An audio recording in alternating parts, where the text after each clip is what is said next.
सतपाल रहोटिया विद श्री गणेश म्यूजिक। अकड़ बम बम बकड़ बम बम बकड़ बम बम लहरी, अकड़ बम बम बकड़ बम बम बकड़ बम बम लहरी। भांग तेरी यूपी ते मंगवाई,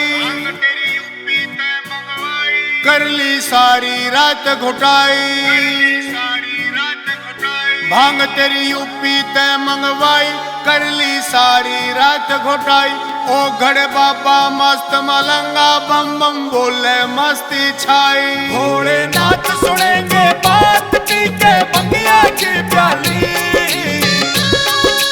हरिद्वार में लाए गोते, भर लिए गंगा जल के लोटे। चाटनी नीलकंठ चाली, ये गजबन नीलकंठ चाली।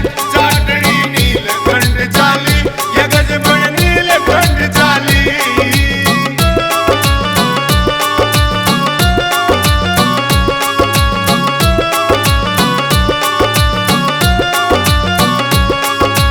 ओम नमः शिव जपते जपते लागी चढ़न चढ़ाई।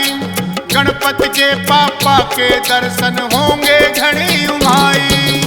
ओम नमः शिव जपते जपते लागी चढ़न चढ़ाई।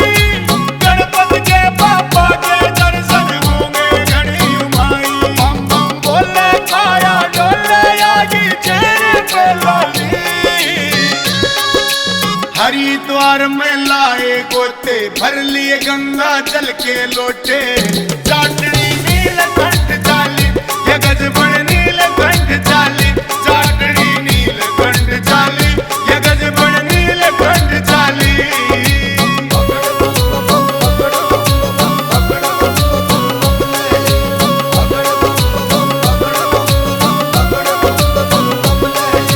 शिव भंडारी विषधर धारी, बहे जटा से गंगा।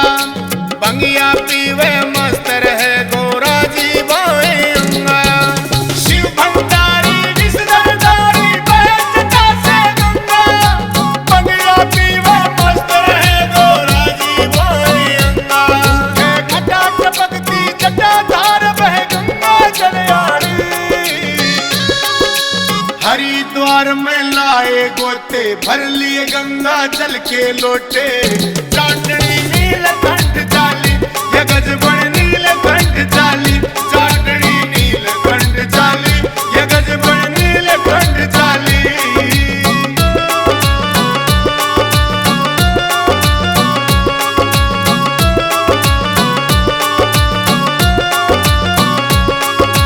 डमरू बाजे भोड़ा नाचे, बम बम बम बम गावे। अशोक भगत की गैल सदा सतपाल रोटिया पावे। डमरू बाजे भोला नाचे, बम बम बम बम गावे। अशोक भगत की गैल सदा सतपाल रोटिया पावे। मन भी जिद्दा चली सरिता बबली बजा रही थाली।